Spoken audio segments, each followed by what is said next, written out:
My friends, yesterday I spoke to you at Clementi. I would like to apologize to those of you who were there because the very poor weather caused the field to be very muddy. With your help, together with you, the SDP will get the PAP team out of Holland-Bukit, Timah. A team that has become non-existent in your lives, and when they do speak, I'm sorry to say, they have nothing to say to you.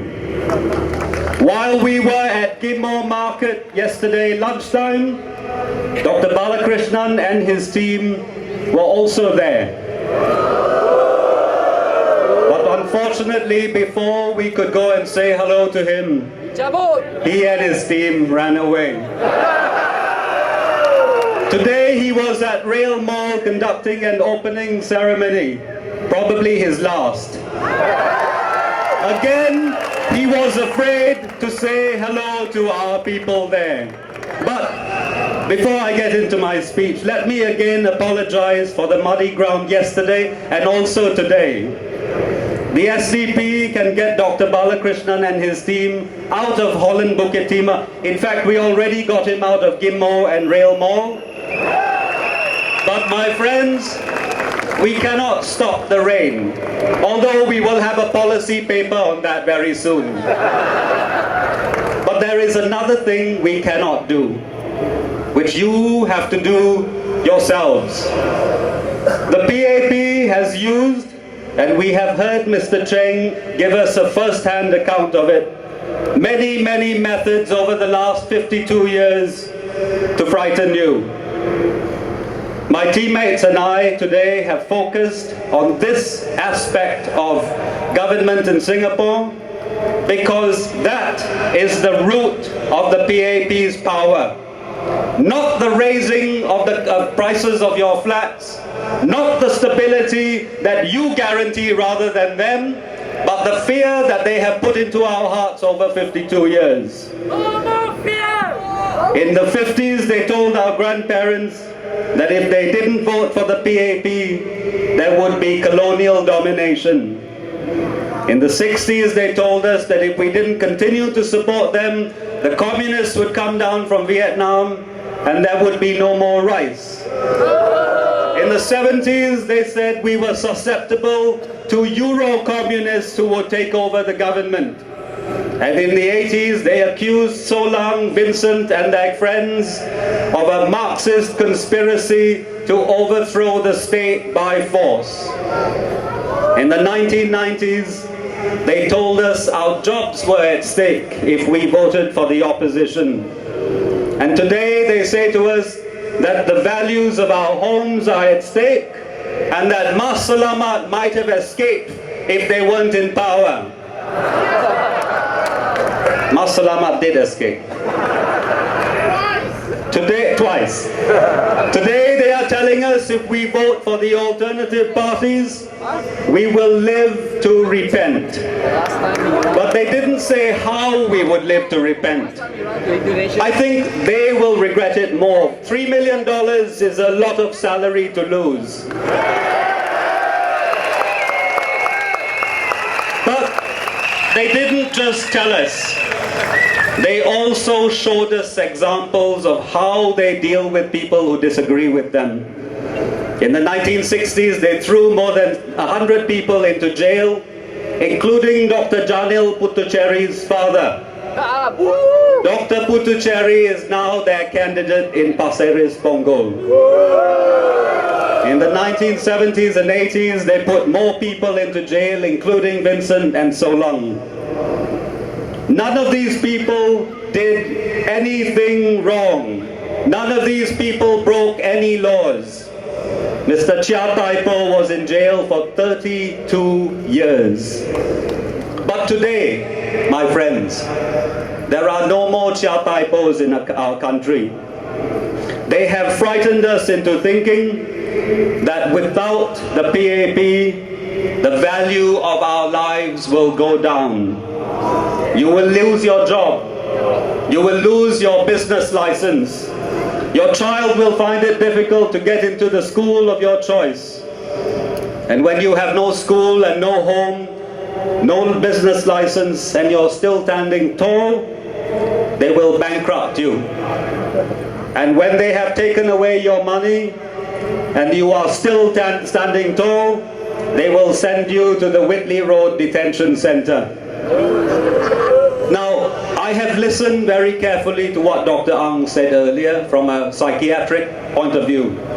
Let's examine these statements. Are they really saying, is the PAP really saying that if Vincent Wijeysingha is in Parliament, that people are less likely to pay the price over valuation for your home? Are they really saying that when Tanji is in Parliament, you will lose your job? If you lose your job, who is going to do it? The nation depends on people working and contributing to the economy, and it is in the PAP's interest and in Mr. Tan's interest for people to work. Are they really saying that they will take away your business license just because Dr. Ang Yong Guan is in Parliament? What's going to happen on the 8th of May? The Registry of Companies is going to go around Singapore shutting down businesses. Are they saying if Michelle Lee is in Parliament, the school principal will ask you how you voted before they give your child a place? Of course, we know none of these things are going to happen.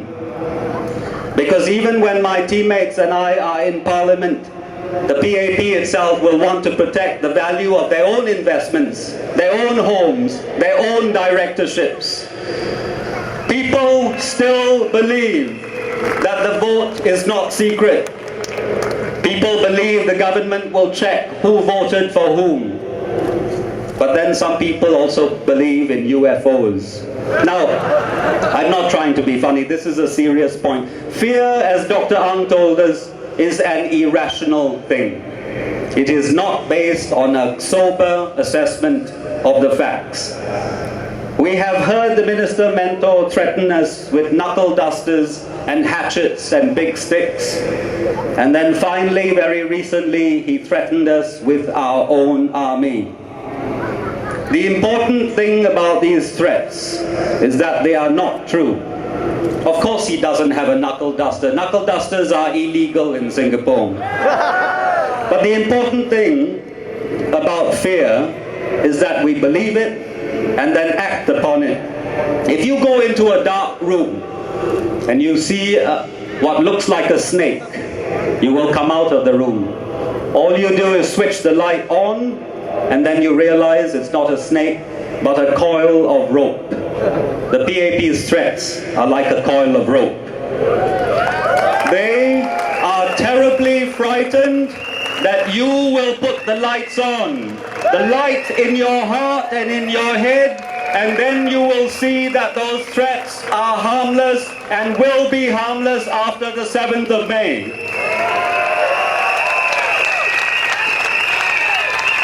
Information is the key. Once you know something, once you have felt something, it no longer frightens you.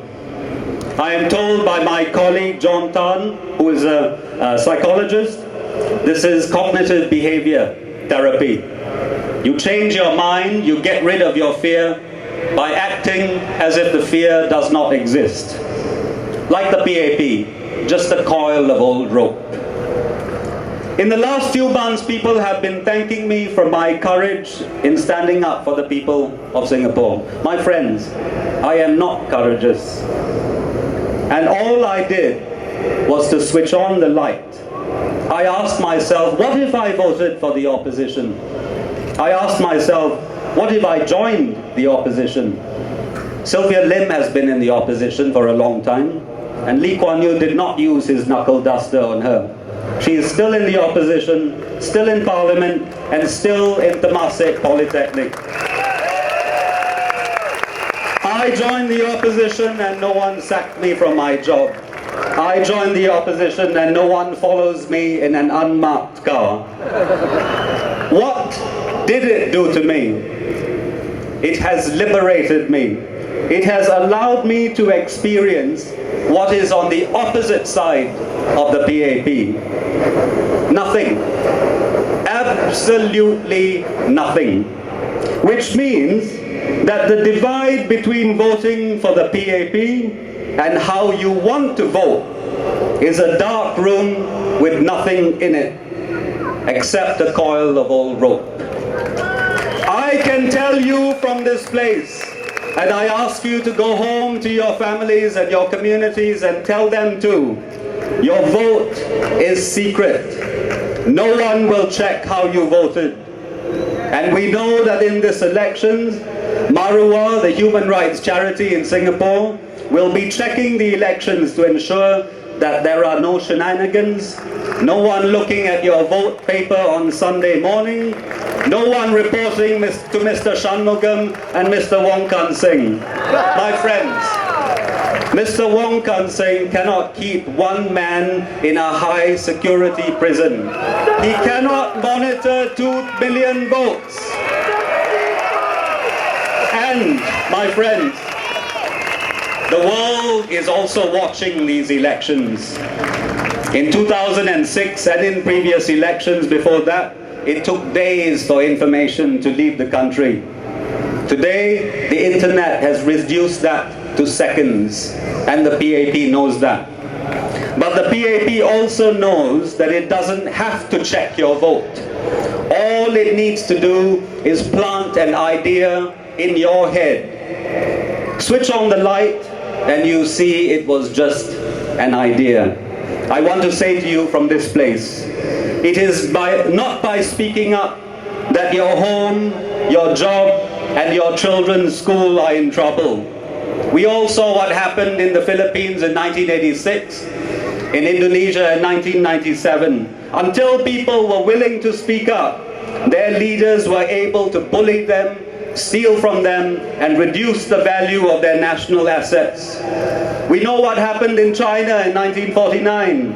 The imperial household brought untold misery to the people until those people spoke up. We all saw what happened in the US in the 1960s. The African American people could not even use the toilets in the petrol stations. Today, African American people can even use the toilets in the White House. In fact, I know that there is a whole family of African American people who use the toilets in the White House.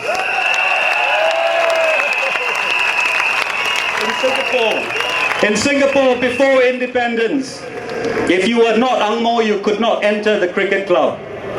You could not be a member of the Governor's Council. You could not be the boss of your own company. Today, we are banned from a different place, a place in our minds, because that is where decisions are made, and that is where we decide to join in that decision making or not to join in that decision making. And what has that done to us? We have allowed the PAP to make all the decisions. Yes, the value of your home went up, but your children cannot afford one of their own. Yes, we have state reserves, but no one will tell us how much they are, and they refuse. They tell us to mind our own business. They told President Ong to mind his own business. And Dr. Balakrishnan from this constituency told us all to mind our own business when he squandered $200 million of our money. The Minister Mentor told us we are economic digits. You are not an economic digit, you are a human being. But if you continue to believe the fears in your hearts, then you will only be an economic digit. And the only thing that stands between you and better government, between you and affordable prices, between you and the arrogance of the PAP, between you and an overcrowded city, the only thing that stands between your salary of $4 an hour and their salary of $1,000 an hour is yourself. On Saturday, when you go to the polls, I want to give you a piece of advice that was given to people just like ourselves in the 1960s by Lim Chin Siong. the man who would have been our Prime Minister had he not also been thrown into jail.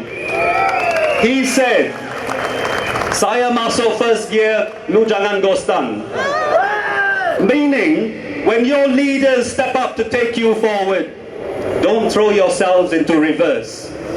I don't want our country to go into reserve. Because to gostan means more people who cannot afford to live. It means another 5 years of silence in Parliament. It means a widening gap between the rich and the poor. It means the deafness of the government and the dumbness of we the people. That is not what I want for our country. Let us move forward confidently into the future with no one left behind. And my friends, just to close, an appeal to you. We still need your help and support in these next 4 days. Visit our booths over there at the back.